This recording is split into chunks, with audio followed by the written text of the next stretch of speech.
Volcanoes are as common on Venus as on the Earth. Scientists have identified several called shield volcanoes, which are broad and not as steep as you might expect a volcano to appear.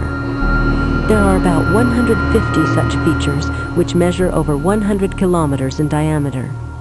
Some of the biggest, such as Sif, Gula, and Mat, are about the same width as the Hawaiian Mauna Loa and Mauna Kea, but only half as high. This tour of Sif also shows the tectonic cracks surrounding the shield. Lava repeatedly surges beneath the surface, causing the cracks and the shield to gradually build up.